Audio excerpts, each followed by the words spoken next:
Hello student, आज हम बात करेंगे इवोल्यूशन की बात करेंगे। इवोल्यूशन में एक और पॉइंट हम लोग लेंगे यहाँ पर ऑर्गेनिक इवोल्यूशन हम लोग नाम यहाँ पर दे सकते हैं। तो ऑर्गेनिक इवोल्यूशन या ओरिजिन ऑफ लाइफ। ओके, अब देखिए ऑर्गेनिक इवोल्यूशन का मतलब क्या होता है। ऑर्गेनिक इवोल्यूशन का मतलब है कि कोई चीज जो कंप्रेस्ड है या प्रिमिटिव है, कॉन्स्ट्रक्टेड चीजों का होना क्या कहता है, इवोल्यूशन कहलाता है। मीन्स अगर इवोल्यूशन को इस तरह से अगर डिफाइन करें तो जो निम्न कोटि के जो ऑर्गेनिज्म होते हैं या निम्न कोटि के जो जीव होते हैं, लोअर जिसको हम लोग नाम देते हैं, तो उनका जो है धीरे धीरे ग्रेजुअली यानी क्रमशः उसका डेवलपमेंट होके एक कम्प्लेक्स स्ट्रक्चर का फॉर्मेशन करना इवोल्यूशन कहलाता है। ओके, तो जो इवोल्यूशन है, इवोल्यूशन जो वर्ड यूज किया गया है इवोल्यूशन, वह सबसे पहले जो है हर्बर्ट स्पेंसर ने यह वर्ड यूज किया था। हर्बर्ट स्पेंसर ने यूज किया था। लेकिन अगर हम कहें जो है father of concept of evolution के नाम से हम लोग नाम देंगे, अगर हम नाम देते हैं आप father of concept of evolution, Osborne को नाम दिया जाता है। ऑसबर्न इनको कहा जाता है। तो हम लोग देखेंगे इसमें ऑर्गेनिक इवोल्यूशन या ओरिजिन ऑफ लाइफ की हम बात जब कर रहे हैं तो सबसे पहले अर्थ का डेवलपमेंट की हम बात करेंगे। यानी पहले जो आदि सागर में जो भूतल का फॉर्मेशन हुआ, उसके बाद अगर हम बात करें तो उसके जीव का निर्माण कैसे हुआ, यानी ओरिजिन ऑफ लाइफ की हम बात करेंगे। इसमें बहुत समय पर बहुत सारे जो है वैज्ञानिक अलग अलग तरीके से अपने आप को इन्होंने अलग अलग कॉन्सेप्ट दिया है, जिसमें आप लोग जानते हैं कॉन्सेप्ट में अगर हम बात करें तो सबसे पहले जो है वान हेलमंड का एक्सपेरिमेंट का नाम आप लोगों ने सुना होगा। या इसके अलावा अगर हम बात करें कंट्रोवर्सी ऑफ एबायोजेनेसिस या बायोजेनेसिस ला दिया गया, लुइस पास्चर का एक्सपेरिमेंट आप देखे होंगे, या फ्रांसिस्को रेडी का जो है एक्सपेरिमेंट है। ये सब इवोल्यूशन जो है ओरिजिन ऑफ लाइफ को ही सारे वैज्ञानिकों ने क्या किया है, प्रमाणित किया है। तो उसमें जीव से ही जीव की उत्पत्ति होती है। फ्रांसिस्को रेडी ने जो एक्सपेरिमेंट किया था जार में लेकर दो तरह का, वह लुइस पास्चर ने एस शेप का एक नेक बनाया था। उस गड्ढे के अंदर जो है उन्होंने माइक्रोब्स का स्ट्रक्चर उन्होंने देखा था। तो बहुत सारे साइंटिस्टों ने अलग अलग तरीके से जो है इसको क्या किया है, डिफाइन किया है। तो यहाँ पर हम जो बात करेंगे, जो अर्थ क्रस्ट है या भूतल की हम बात कर रहे हैं, उससे जीवों की उत्पत्ति कैसे हुई। तो 1924 में जो है नाम आता है A.I. ओपेरियन का नाम आता है। A.I. ओपेरियन ने कुछ मैटरलिस्टिक यानी पदार्थवाद और कुछ फिजियोलॉजिक की उन्होंने बात किया था, भौतिकवाद की उन्होंने बात किया था, परिकल्पना किया था। 1924 में बात किया था। अब इसमें इन्होंने 1936 में इनकी एक बुक पब्लिश हुई, ओरिजिन ऑफ लाइफ। यह जो बुक है, इस बुक में A.I. ओपेरियन की ये बुक है ओरिजिन ऑफ लाइफ, 1936 में ये पब्लिश हुई। इस बुक में इन्होंने जो नेचुरलिस्टिक की हम बात कर रहे हैं, या जो है हमने बात किया कि भौतिकवाद या पदार्थवाद की या केमिकल इवोल्यूशन की हम बात करते हैं, ऑर्गेनिक मैटर की बात करते हैं, उसको इन्होंने क्या किया, स्टेप वाइज उन्होंने ग्रेजुअली जो है कैसे जो है अर्थ का डेवलपमेंट हुआ और उसके जीव का डेवलपमेंट कैसे हुआ, यानी लाइफ कैसे जो है उसकी ओरिजिन हुई, उसको इन्होंने 8 स्टेप में उसका डिवीजन किया है। 8 स्टेप में जो है डिवीजन किया है। अब जो 8 स्टेप की हम बात करते हैं उसमें एटॉमिक, सब एटॉमिक, मॉलिक्यूल की बात आती है, वो सब हमको यहाँ नहीं जानना है, वो सब। इसके अलावा हम यहाँ पर जो बात करना चाह रहे हैं, एक 3rd स्टेप की हम बात करेंगे। स्टेप 3rd इसको हम लोग नाम देते हैं, जहाँ पर आप देखेंगे formation of organic compound, organic compound, यहाँ पर हम देखेंगे जो थर्ड स्टेप है, यहाँ पर ऑर्गेनिक कंपाउंड की हम बात कर रहे हैं कि यहाँ पर कैसे फॉर्मेशन होता है। तो उस समय इन्होंने जो बताया थर्ड स्टेप में कि जो ऑर्गेनिक कंपाउंड्स हैं वह कैसे बनते हैं। तो जो उस समय जो है कार्बन और जो नाइट्रोजन जो वातावरण के अंदर जो मौजूद थे, उसमें वह क्या किए कि वह जो है क्रिया करके जो है जलवाष्प से क्रिया करके तो कार्बन और नाइट्रोजन जो है यह कार्बाइड का निर्माण करते हैं, नाइट्राइड का निर्माण करते हैं। तो इसमें इन्होंने देखा जो कार्बाइड और नाइट्राइड की हम बात करते हैं, तो इसमें जो कार्बाइड की बात करते हैं जलवाष्प की क्रिया जब करवाते हैं तो इन्होंने जो है इससे क्या बनाया, CH4 का निर्माण किया। और इसमें आप अमोनिया की हम बात करते हैं, NH3 की बात करते हैं, या कार्बन, हाइड्रोजन और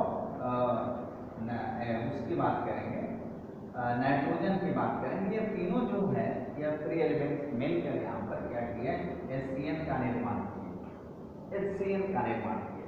तो देखिए यहाँ पर जो आप देख रहे हैं कि जो सिंपल यहाँ पर आप देख रहे हैं एक ऑर्गेनिक है CH4 जिसका नाम है मीथेन। इस मीथेन से देखा गया, इसमें जो स्टडी किया गया कि कुछ इससे जो है कॉम्प्लेक्स स्ट्रक्चर का फॉर्मेशन हो रहा है ऑर्गेनिक कंपाउंड के थ्रू जो है, और कुछ जो है आप देखेंगे इनऑर्गेनिक कंपाउंड है। तो कुछ सिंपल इनऑर्गेनिक कंपाउंड, इसको इनऑर्गेनिक आप बोलेंगे, inorganic compound, inorganic compound, okay. और यह simple organic compound, simple organic compound, यह दोनों से सिंपल ऑर्गेनिक कंपाउंड और इनऑर्गेनिक कंपाउंड, जो यहाँ पर हम मीथेन की बात कर रहे हैं, अमोनिया की बात कर रहे हैं, हाइड्रोजन की बात कर रहे हैं, इन सब से क्या बना, इस थर्ड स्टेप की हम बात करने जा रहे हैं। इन सब से क्या बना, एक कॉम्प्लेक्स स्ट्रक्चर का फॉर्मेशन हुआ, कॉम्प्लेक्स ऑर्गेनिक कंपाउंड का फॉर्मेशन हुआ। क्या बना, कॉम्प्लेक्स ऑर्गेनिक कंपाउंड का फॉर्मेशन हुआ। अब देखिए यह कब हुआ, कैसे हुआ, जब टेम्परेचर ज्वालामुखी जो अब जिसको आप बोलते हैं कि पृथ्वी उस समय क्या थी, पूरी तरह से लौ ही निकल रहा था, तो कुछ पृथ्वी पर था नहीं, लेकिन ग्रेजुअली क्या हुआ कि धीरे धीरे टेम्परेचर जब कूल डाउन होने लगा और 100 सेंटीग्रेड से जब नीचे जो है टेम्परेचर हुआ, तो उसमें इस तरह के हाइड्रोजन, कार्बन और नाइट्रोजन जो गैसेस जो विद्यमान थी, जैसे हमने बताया कि जो सिंपल ऑर्गेनिक कंपाउंड और जो है इनऑर्गेनिक कंपाउंड मिलकर यहाँ पर कॉम्प्लेक्स ऑर्गेनिक कंपाउंड का निर्माण किए। तो इसको प्रूव करने के लिए हम नाम यहाँ पर लेंगे, एक साइंटिस्ट हैं, अमेरिकन साइंटिस्ट हम लोग नाम देते हैं, उनका नाम है स्टेनले मिलर। स्टेनले मिलर, यह स्टेनले मिलर की हम यहाँ पर बात कर रहे हैं। स्टेनले मिलर ने 1957 में एक एक्सपेरिमेंट किया कि सिंपल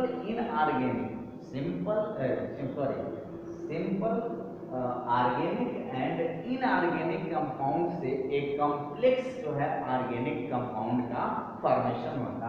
उसके लिए स्टेनले मिलर ने 1957 में जो है अपने जो इनके जो गुरु थे हेराल्ड यूरे, उसके साथ इन्होंने काम किया, हेराल्ड यूरे, उसके साथ इन्होंने काम करके जो है एक एक्सपेरिमेंट किया जिसको हम नाम देते हैं एक्सपेरिमेंट ऑफ स्टेनले मिलर। यही हमको यहाँ पर स्टडी करना है, एक्सपेरिमेंट ऑफ स्टेनले मिलर।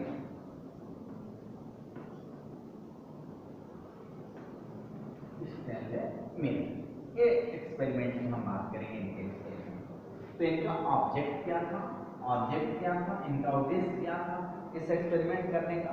तो जो फर्स्ट ऑब्जेक्ट इनका यही था कि जो सिंपल इनऑर्गेनिक जैसे CH4 मीथेन की हम बात कर रहे हैं, और कुछ इनऑर्गेनिक कंपाउंड जैसे अमोनिया की बात की है, हाइड्रोजन की बात की है, तो यह जो है क्या हुआ कि इनसे जो है उन्होंने जो प्रूव करना चाहा, जो प्रूव किया अपने एक्सपेरिमेंट में कि जो है कॉम्प्लेक्स जो है ऑर्गेनिक कंपाउंड का क्या होता है, फॉर्मेशन होता है। तो यह इनका ऑब्जेक्ट था। दूसरा जो है हम इन एक्सपेरिमेंट को ही इनके स्टेनले मिलर को हम लोग यहाँ पर देखेंगे। इन्होंने किया क्या अपने एक्सपेरिमेंट में कि दो तरह के इन्होंने फ्लास्क लिया। एक यहाँ पर फ्लास्क लेते हैं, यह जो है 500 ml का यह फ्लास्क है, छोटा फ्लास्क है, 500 ml का यह फ्लास्क है। यहाँ पर हम देखिए, यहाँ पर एक बर्नर हमने लगाया है, बर्नर, और नीचे यह बर्नर बॉइलिंग के लिए हमने लगाया हुआ है। यहाँ पर यह फ्लास्क है हमारा। यहाँ पर एक कंडेंसर हमने लगाया है, यह वैक्यूम को बाहर निकालने के लिए। और यह ग्लास, जिसको हम लोग बोलते हैं, ग्लास का मतलब कांच का बना होता है, यह ग्लास ट्यूब इसको नाम देते हैं। अब देखिए यहाँ पर आप देखेंगे कि इसको हम कनेक्ट कर रहे हैं। इनके एक्सपेरिमेंट में आप देखेंगे कि अब यहाँ पर एक बड़ा फ्लास्क हम लेंगे, बड़ा फ्लास्क यहाँ पर लेंगे, और यह बड़ा फ्लास्क है 5 लीटर का। बड़े फ्लास्क का जो डायमीटर है यहाँ पर कंटेन करने के लिए जो मटेरियल यहाँ पर एक कंटेन करेंगे, यह 5 लीटर का कंटेन यहाँ पर ही कर सकते हैं। अब देखिए यहाँ पर एक कंडेंसर यहाँ पर भी हमने लगाया है यहाँ पर। अब नीचे की तरफ आते हैं, आप देखेंगे जरा यहाँ पर नीचे की तरफ आते हैं तो एक यू शेप यहाँ पर स्ट्रक्चर आपको मिलेगा। यहाँ पर यू शेप एक नली यहाँ पर मिलेगी। देखिए इसको हमने क्या किया, यहाँ पर एक टोटी यहाँ पर लगा के यहाँ पर इसको हमने टाइट किया हुआ है। दूसरा इसको हमने यहाँ पर क्या कर दिया, जो हमारा बर्नर है आप देखिए, इसको हमने यहाँ पर एक स्टैंड में इसको क्या कर दिया, इसको कस दिया, स्टैंड में हमने कस दिया। तो यह स्मॉलर, इसको हम लोग नाम देते हैं स्मॉलर फ्लास्क, इसको नाम देंगे स्मॉलर फ्लास्क। और इसको हम नाम देते हैं लार्जर फ्लास्क, इसको नाम देते हैं लार्जर फ्लास्क। ये दो तरह के फ्लास्क होते हैं। इसमें हमने जो है वाटर को भरा हुआ और नीचे से यह बॉइलिंग हो रहा है, यह इसका नाम है बर्नर, हम लोग नाम देंगे बर्नर। यह हमारा ग्लास ट्यूब, इसको हम लोग नाम देंगे ग्लास ट्यूब। यह टू वैक्यूम एक कंडेंसर है, टू वैक्यूम यह बाहर करेगा, जैसे हीट होगा तो उसको यह वैक्यूम को बाहर ही करने का काम करेगा। यहाँ पर एक बर्नर हो गया, ये स्टैंड हो गया हमारा, इसको हम लोग स्टैंड इसको नाम देंगे। अब देखिए यह यू आकार की एक नली हमने यहाँ पर ये बना दी है नीचे की तरफ, जहाँ पर स्टोर हम करेंगे। यह आप देखिए यह 500 ml का यह फ्लास्क है, लार्ज फ्लास्क है। 500 में 5 लीटर, इसको हम नाम देंगे 5 लीटर का, 500 ml का था। अब यहाँ पर देखेंगे कि इसके अंदर 2 इलेक्ट्रोड हम लोग लगाते हैं, 2 इलेक्ट्रोड इसमें लगाया जाता है। देखेंगे यह इलेक्ट्रोड है, एक एनोड और दूसरा कैथोड। या धनात्मक या ऋणात्मक से क्या काम है आप इसको समझिए। 2 इलेक्ट्रोड हो गया, इसका नाम है इलेक्ट्रोड। ओके, अब इसके अंदर हमको क्या मिलाना है, 3 केमिकल्स यहाँ पर हम बात करेंगे। एक तो हमारा अमोनिया है, अमोनिया, पहले तो हम मेथेन को लेते हैं, फिर अमोनिया, फिर H2 को हम लेते हैं। तो देखिए यहाँ पर H2 यहाँ पर हम लेंगे, जल वाष्प जिसकी हम बात यहाँ पर कर रहे हैं। तो यह जो है इसका जो रेशियो होता है 2H2 1H2 2 का रेशियो ये पाया जाता है। मेथेन अमोनिया और हाइड्रोजन है, और इसमें यह जो जल वाष्प है वह इसके अंदर ये होता है, फुलफिल है, ये तीनों यहाँ पर भरा हुआ है। यहाँ पर हमने एक कंडेंसर, यहाँ पर भी एक कंडेंसर हमने लगाया है, कंडेंसर। ओके, यहाँ पर हम स्टोरेज करेंगे, बॉटम स्टोरेज इसको नाम देंगे हम लोग। जो न्यू फॉर्मेशन होगा मटेरियल उसको यह कंटेन करेगा।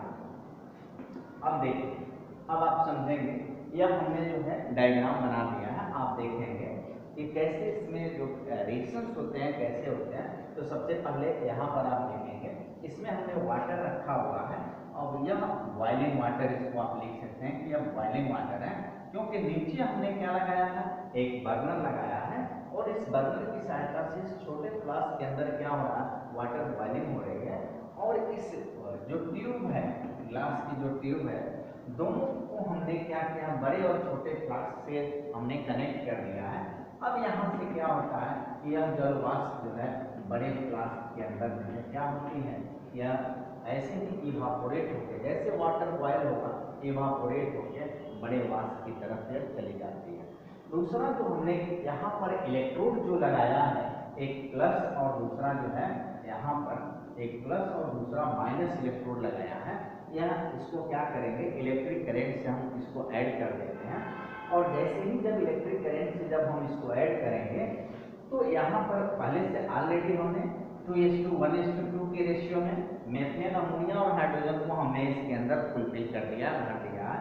अब क्या करते हैं, इलेक्ट्रिक करंट जैसे ही हम यहाँ देते हैं यह क्या करेगा है, यहाँ पर यह स्पार्किंग होने लगता है, इसको बोलते हैं स्पार्किंग। स्पार्किंग का मतलब ये होता है प्रज्वलित होता है, ये जलने लगता है और यहाँ से स्पार्क निकलने लगता है। जब इन पदार्थों को हमने अंदर रखा और इलेक्ट्रिक करंट हमने जो है इस इलेक्ट्रोड के थ्रू जब देते हैं तो ये स्पार्क करता है और स्पार्किंग के साथ जो है लव जो है बाहर की तरफ निकलने लगती है। उसके अलावा आप देखेंगे कि जब ये क्रिया हमने 1 वीक तक किया करते हैं और यहाँ पर हमने इसको पैक किया हुआ है कि यह मटेरियल जो है नीचे न जाए। अब कंडेंसर भी यहाँ पर लगा होता है इसको कूल करने के लिए। फिर इस पदार्थ को हम क्या करते हैं, ग्रेजुअली फिर जो है इस पदार्थ को लेकर हम कहाँ आते हैं, यहाँ पर जो यू शेप जो स्ट्रक्चर हमने बनाया है, यू शेप स्ट्रक्चर इसको बोलेंगे। इस यू शेप स्ट्रक्चर के अंदर ले आकर इसको हम क्या करते हैं, इसके अंदर स्टोर करते हैं। यहाँ पर देखिए हमने एक लगाया हुआ है, एक पेंच लगाया जिसके थ्रू यह इसको बंद कर देंगे तो इसी में आकर यह स्टोर हो जाएगा। अब यहाँ से हम क्या करते हैं, जब इसको लेकर आते हैं, यह रेड कलर का डर्टी मटेरियल हमको यहाँ पर यह प्राप्त होता है। स्पार्किंग के बाद इन पदार्थों को जब लेकर आते हैं तो यहाँ पर हम जब स्टडी करते हैं यू शेप जो यहाँ पर ट्यूब हमने रखा हुआ है स्टोरेज के लिए, तो यहाँ पर हम देखते हैं एक ट्रैपिंग का काम करेगा, इसको ट्रैपिंग का काम करेगा। तो यहाँ पर हम देखते हैं और इसका स्टडी जब करते हैं तो इस रेड कलर का जो डर्टी मटेरियल है उसको जब स्टडी किया जाता है तो इसमें हम देखते हैं ल्यूसीन जो है यहाँ पर प्राप्त होता है। ल्यूसीन रेड कलर का, ल्यूसीन है क्या, तो ल्यूसीन एक एमिनो एसिड है और एमिनो एसिड का मतलब ये होता है कि यह एक कॉम्प्लेक्स ऑर्गेनिक कंपाउंड है, क्योंकि एमिनो एसिड से क्या बनता है, प्रोटीन का निर्माण होता है। तो प्रोटीन क्या है, एक कॉम्प्लेक्स स्ट्रक्चर है, यानी पॉलीपेप्टाइड चेन बनाती है। यानी प्रोटीन का मतलब हो गया सीधे सीधे यह कॉम्प्लेक्स ऑर्गेनिक कंपाउंड का निर्माण करती है। क्या क्या, तो रिजल्ट हमारा क्या यहाँ पर मिलता है कि मेथेन, अमोनिया और हाइड्रोजन, इसको जब हम लेते हैं 2:1:2 के रेशियो में बड़े फ्लास्क के अंदर, जब इसका स्पार्किंग कराते हैं, क्योंकि यह देखिए यहाँ पर इनऑर्गेनिक है, यह इनऑर्गेनिक है और यह सिंपल ऑर्गेनिक है, इन दोनों से हमको क्या प्राप्त हो रहा है, ल्यूसीन एमिनो एसिड प्राप्त हो रहा है जो प्रोटीन का मॉलिक्यूल होता है। आपको पता है कि यह जो एमिनो एसिड होते हैं वह प्रोटीन के छोटे मॉलिक्यूल्स होते हैं। जैसे बिल्डिंग जब बनती है तो एक एक ईंट जो उसमें लगता है बिल्डिंग के लिए, इसलिए इसको बिल्डिंग ब्लॉक ऑफ प्रोटीन हम लोग नाम देते हैं, क्योंकि वह जो है निर्माणकर्ता होता है प्रोटीन का, फॉर्मेशन में उसकी मुख्य भूमिका होती है। और एमिनो एसिड आपको पहले भी हमने बताया कि 20 टाइप के होते हैं नेचर के अंदर, जिसमें नॉन एसेंशियल और एसेंशियल दोनों प्रकार के होते हैं। तो इसलिए ल्यूसीन प्राप्त हुआ एमिनो एसिड का जो प्रोटीन का कार्य करता है, प्रोटीन का फॉर्मेशन करता है। और प्रोटीन क्या होता है, कॉम्प्लेक्स स्ट्रक्चर होता है। तो स्टेनले मिलर ने अपने एक्सपेरिमेंट में प्रूव कर दिया कि वास्तव में रियल में जो रिजल्ट है वह सिंपल ऑर्गेनिक और इनऑर्गेनिक कंपाउंड के थ्रू एक कॉम्प्लेक्स जो है ऑर्गेनिक कंपाउंड का क्या हो रहा है, फॉर्मेशन हो रहा। तो ये स्टेनले मिलर का ओरिजिन ऑफ लाइफ के अंदर स्टेप 3 में उन्होंने एक्सपेरिमेंट करके यह प्रूव किया अपने गुरु हेराल्ड हिंदे के साथ। Okay student.